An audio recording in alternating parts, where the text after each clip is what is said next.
नमस्कार दोस्तों, स्वागत है आप सभी का हमारे YouTube चैनल कृष्णा चंद में।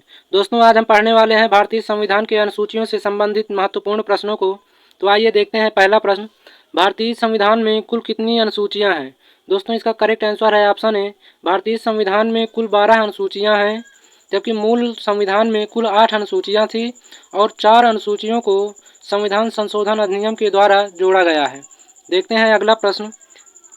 भारतीय संविधान में हैं ऑप्शन ए 9 अनुसूचियाँ, ऑप्शन बी 12 अनुसूचियाँ, ऑप्शन सी 10 अनुसूचियाँ हैं, ऑप्शन डी 11 अनुसूचियाँ हैं।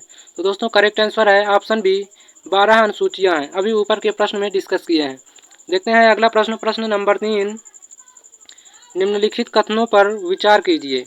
कथन नंबर 1, भारत के संविधान में 20 भाग हैं। यह कथन गलत है, क्योंकि भारत के संविधान में वर्तमान में 25 भाग हैं, जबकि मूल संविधान में कुल 22 भाग हैं।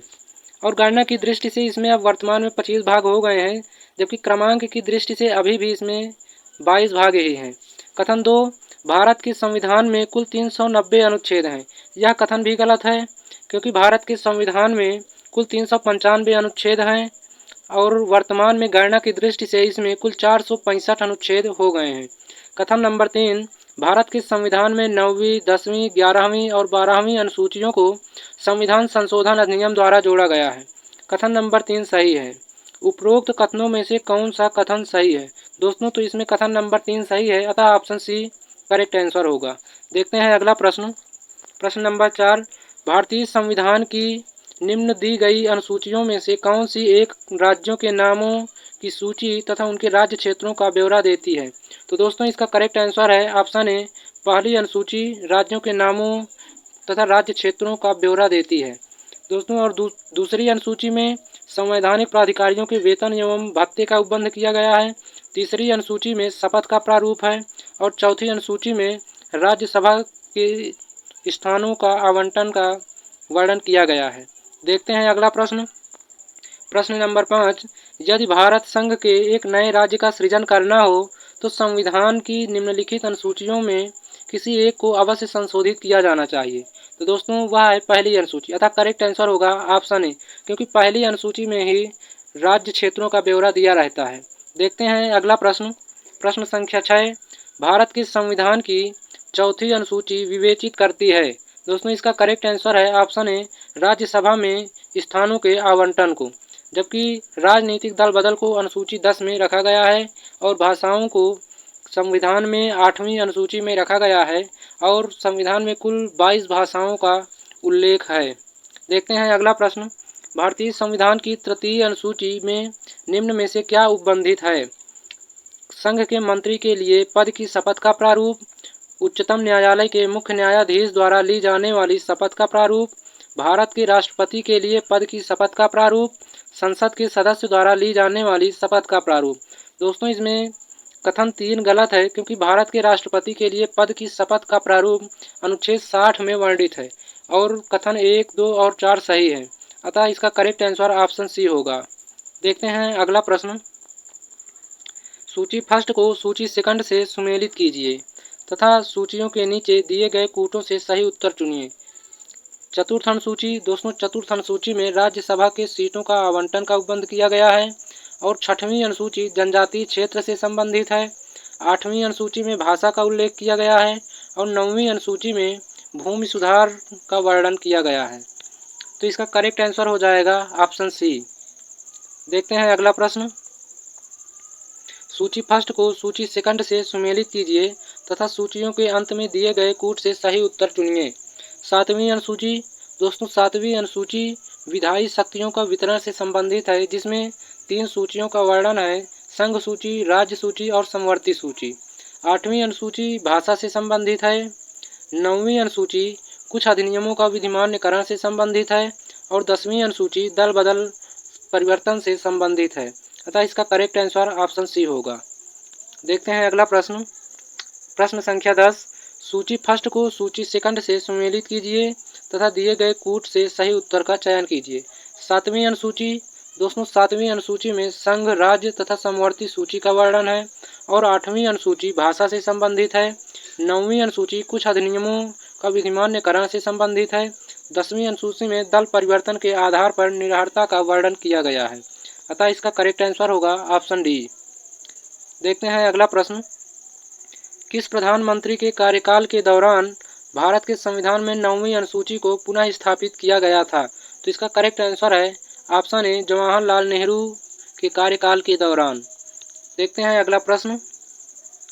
राज्य भूमि सुधार अधिनियमों को संवैधानिक सुरक्षा प्रदान करने हेतु सम्मिलित किया गया है।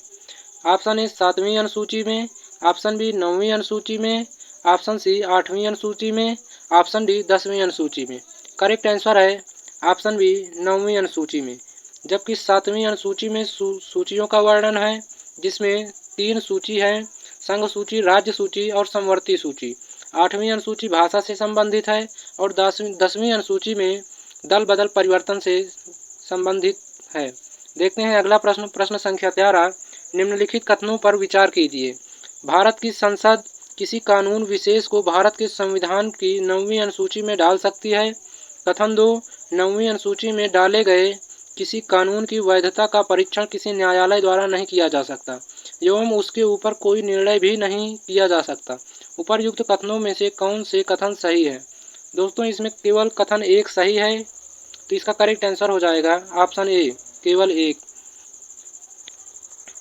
देखते हैं अगला प्रश्न। कोएल्हो केस भारत के संविधान की किस अनुसूची से संबंधित है?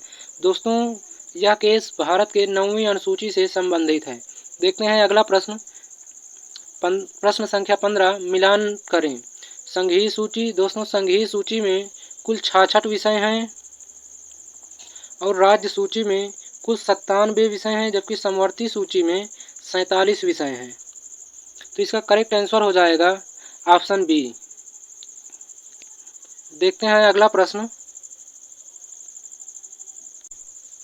प्रश्न संख्या 16। भारत के संविधान के अंतर्गत आर्थिक योजना का विषय है। ऑप्शन ए राज्य सूची में, ऑप्शन बी संघ सूची में, ऑप्शन सी समवर्ती सूची में, ऑप्शन डी किसी सूची में निर्दिष्ट नहीं। तो दोस्तों, इसका करेक्ट आंसर है ऑप्शन सी समवर्ती सूची में। समवर्ती सूची की प्रविष्टि संख्या 20 आर्थिक और सामाजिक आयोजना का उल्लेख करती है। ध्यातव्य है कि इसी उपबंध के आधार पर भारत सरकार ने योजना आयोग का गठन किया था। देखते हैं अगला प्रश्न। आर्थिक नियोजन भारतीय संविधान की किस अनुसूची में सम्मिलित है? ऑप्शन ए संघ सूची में, ऑप्शन बी राज्य सूची में, ऑप्शन सी समवर्ती सूची में, ऑप्शन डी विशेष सूची में। करेक्ट आंसर है ऑप्शन सी समवर्ती सूची में। देखते हैं अगला प्रश्न। जानवरों के प्रति क्रूरता की रोकथाम को भारतीय संविधान की किस सूची में रखा गया है? ऑप्शन ए केंद्र सूची में, ऑप्शन बी राज्य सूची में, ऑप्शन सी समवर्ती सूची में, ऑप्शन डी उद्घोषिका, ऑप्शन ए उपर्युक्त में से कोई नहीं।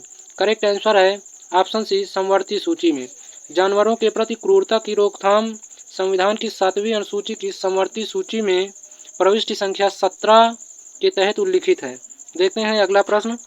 निम्नलिखित में से कौन सा विषय समवर्ती सूची का है? Option A police, option B आपराधिक मामले, ऑप्शन सी रेडियो और टेलीविजन, ऑप्शन डी विदेशी मामले। करेक्ट आंसर है ऑप्शन बी आपराधिक मामले समवर्ती सूची का विषय है, जबकि पुलिस राज्य सूची का विषय है। रेडियो और टेलीविजन, विदेशी मामले यह संघ सूची का विषय है। देखते हैं अगला प्रश्न। प्रश्न संख्या 20। निम्नलिखित में से कौन सी मद भारत के संविधान की समवर्ती सूची में है? ऑप्शन ए जनसंख्या नियंत्रण और परिवार नियोजन, ऑप्शन बी लोक स्वास्थ्य और स्वच्छता, ऑप्शन सी प्रति व्यक्ति कर, ऑप्शन डी निखात विधि। करेक्ट आंसर है ऑप्शन ए जनसंख्या नियंत्रण और परिवार नियोजन यह समवर्ती सूची का विषय है,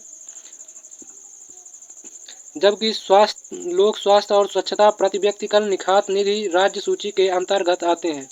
दोस्तों, आज की वीडियो में बस इतना ही। मिलते हैं अगली वीडियो में, तब तक के लिए जय हिंद।